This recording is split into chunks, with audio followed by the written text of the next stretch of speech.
মা ঢাকা, আর ঢাকার প্রাণ মতিঝিল। সেই মতিঝিল লাগোয়া বাসাবো, খিলগাঁও, মগবাজার, রামপুরা, বনশ্রী ও বাড্ডার বিভিন্ন এলাকা রাজধানীর ঘনবসতিপূর্ণ এলাকার অন্যতম।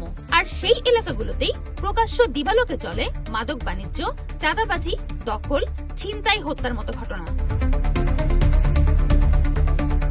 এমনই এক চক্রের নেপথ্যে থাকা স্বাধীন রুমি সিন্ডিকেটের অনুচর সুজনের সন্ধান মেলে, যার দৌরাত্ম্য রাজধানীর খিলগাঁও, রামপুরা, বাড্ডা ও বনশ্রী এলাকায়।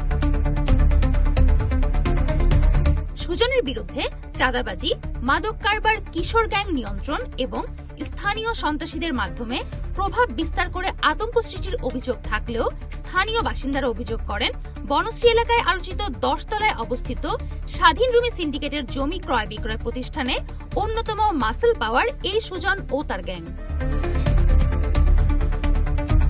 শুরুতে সুজনের মাসল পাওয়ার বা পেশি শক্তির অস্তিত্ব না থাকলেও সম্প্রতি এক লেনদেনে রীতিমতো প্রতিষ্ঠিত ব্যবসায়ী বনে যান এই সুজন। সেই শুরু। এখন সেই অর্থ ব্যবহার করে তিনি রাজধানীর বিভিন্ন এলাকায় সন্ত্রাসী কর্মকাণ্ড পরিচালনা করে তার জমি বেচা কেনার ব্যবসাটি টিকিয়ে রাখেন। তার প্রভাব বলয়ে স্থানীয় সন্ত্রাসীদের মাধ্যমে চাঁদাবাজি, মাদক কারবার এবং কিশোর গ্যাং পরিচালনার মতো কর্মকাণ্ড সংগঠিত হচ্ছে।